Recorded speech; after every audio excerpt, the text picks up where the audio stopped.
Sunday dinners at my condo had turned into a monthly ordeal I was starting to dread. That evening, I returned from picking up dessert to find my entire family sprawled around my dining table, calculators and notebooks in hand. "Perfect timing, Sam," my sister Christine said without even glancing up. "We're just finishing the calculations." "Calculations for what?" I asked.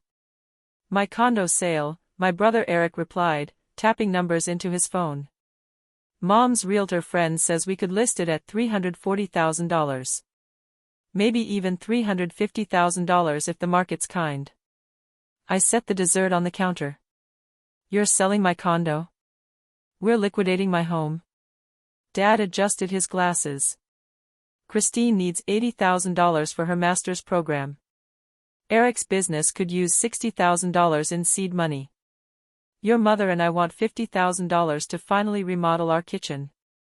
That leaves about $150,000 for you, which is more than fair. That should cover first and last month's rent somewhere." They were casually divvying up the sale of my home while I held a box of cheesecake. "Since when did we decide this?" I asked cautiously. "Last Sunday, when you were working late," Mom said. "We had a family meeting. Everyone agreed it made sense. This condo is too big for one person anyway. I live here." "You live here now," Christine said. "But Sam, be realistic. You're 32 and single. You don't need a 2-bedroom condo in the Pearl District. Get a studio and use your portion of the sale for something practical." My portion, the condo I bought 3 years ago with money I'd earned working brutal 80-hour weeks as a software engineer. "Who's your mom's realtor friend?" I asked. "Denise Carter," Mom said. "She's giving us a family discount, only 4% commission instead of 6%. We'll save thousands. She knows I'm selling. She knows the family is selling. She's coming Wednesday to assess and photograph my condo, which you don't own, Sam, so don't get technical." Dad added, "The down payment came from your grandfather's life insurance." "That's family money." "Family money." My grandfather's life insurance had paid $40,000, split between his 3 grandchildren. I'd received $13,000, which I'd used as part of a $70,000 down payment on my $300,000 condo. The rest came from my savings, yet somehow in family legend, Grandpa had bought me the whole place. "I need to make a call," I said. "Start dinner without me." In my bedroom, I dialed Tom Chin, the building manager. Except Tom wasn't just the manager, he was also the actual owner of the building, a detail my family had never bothered to learn. "Tom Tam, I need a favor," I said. "Can you swing by in 20 minutes? I've got a situation." "What kind of situation?" "The kind where my family plans to sell my condo without my permission, and I need the owner here to stop them." Tom laughed. "I'll be there in 15. When I returned to the dining room, they'd moved on to staging talk. "We'll need to remove your gaming setup," Christine said. "It clutters the second bedroom. Buyers want to see it as a nursery or office." "My gaming setup, in my second bedroom?" "The spare bedroom," Eric corrected. "Which you barely use." "Mom's right. This condo is wasted on you." "How is it wasted?" "I live here. I work here 2 days a week. I use both bedrooms." "But you could use less," Mom said.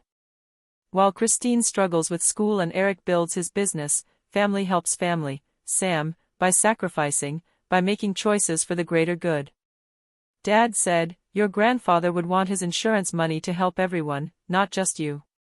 His life insurance had contributed $13,000 to my down payment.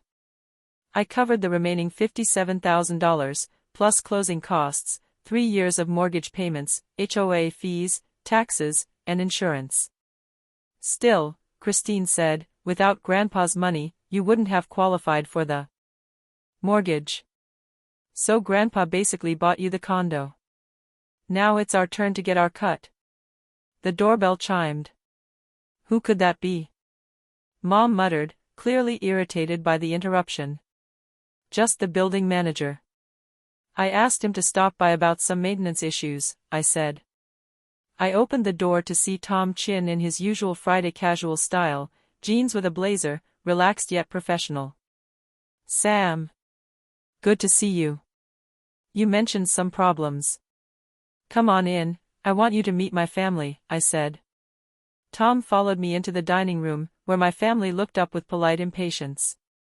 Everyone, this is Tom Chin. He manages the building, I introduced. Tom, this is my family. They're planning to sell my condo, I added. Tom's face remained calm, but there was a flicker of understanding in his eyes. Are they, indeed? He asked. Yes, Mom said cautiously. Though I'm not sure why you're involving building management in a family matter. Tom pulled out his phone. Because, technically, I own this building, all 48 units. I hold the master deed, and any plan to sell a unit is of direct interest to me. The room went dead silent. You own the building? Eric asked slowly. I do. Bought it as an investment 8 years ago. Sam here is one of my top tenants. Always pays on time, keeps the place immaculate, never causes trouble. Tenants? Christine's voice cracked. Sam's a tenant? Technically, Sam is a leaseholder under an equity arrangement, Tom explained. Let me show you. He scrolled through documents on his phone. This building has a unique structure. I hold the master deed. Units are leased long-term with equity participation. Residents build equity with monthly payments, but I retain ownership until the arrangement matures. How long until maturity? Dad asked, his face draining of color. 20 years from the start of the lease. Sam started 3 years ago. 17 to go. This is shocking, Christine whispered. This is insane, she added. Sam told us he bought this condo. I have a lease-to-own equity arrangement, I said. I explained it when I moved in 3 years ago. You heard equity, nodded politely, and asked if I had beer in the fridge. No one ever said, you don't actually own it. Mom protested, I told you about the equity lease and showed the paperwork.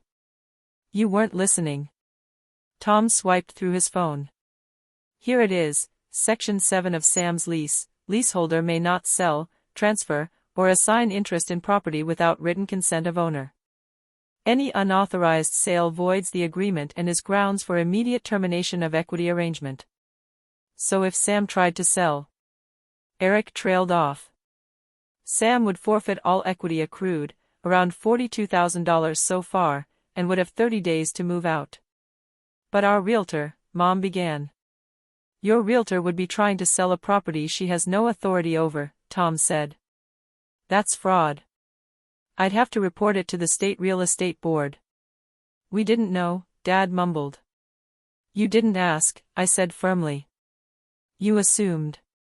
Then planned a family meeting without me to divvy up the proceeds of my home. We were just trying to help Christine, Mom said desperately. She needs the money for her degree. Then find another way to help her. Not by wiping out my home and my equity. Christine snapped to her feet.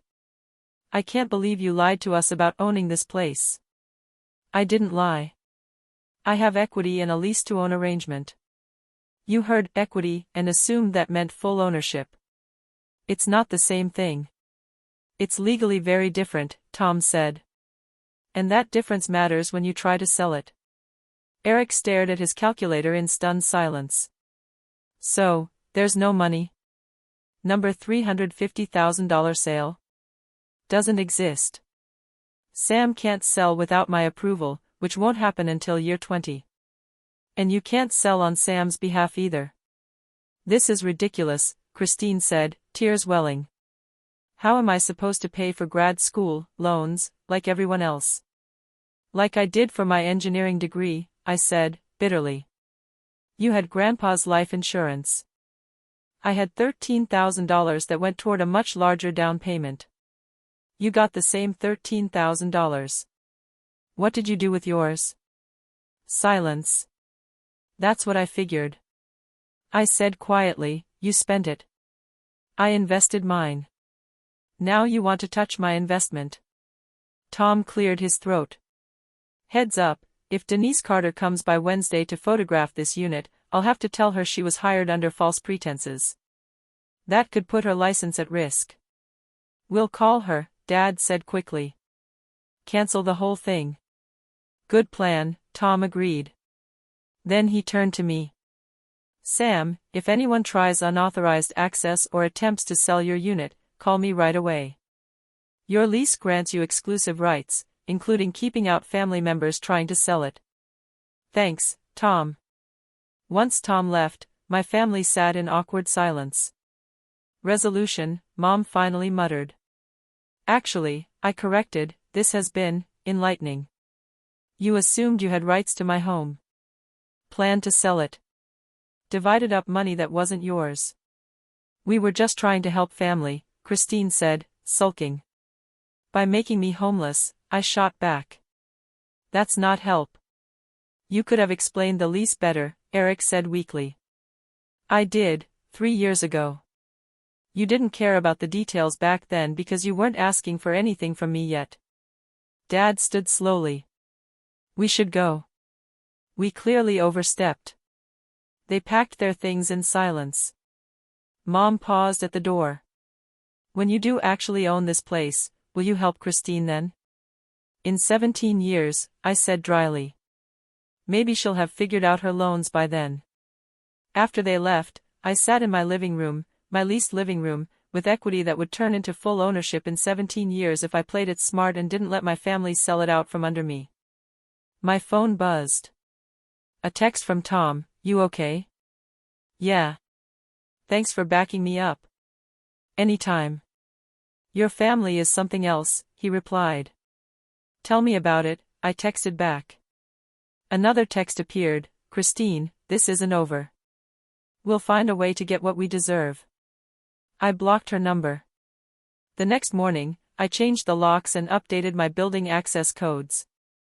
Tom had already flagged my unit so any real estate activity needed his approval. Mom called twice. I didn't answer.